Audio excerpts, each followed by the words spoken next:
Come on, get ready for the sun. Come on, get ready for the first day of your life. The story's only just begun. You feel it coming through the red sky in the night. You're alive, what you waiting for? Come on, get ready.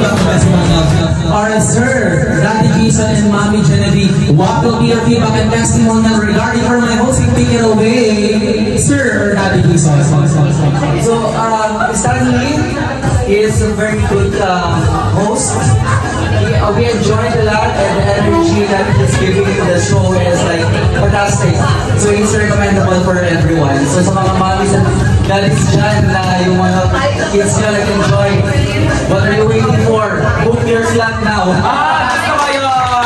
Thank you so much. Thank you so much, Daddy Jason. Sa kanya, Mommy Genevieve.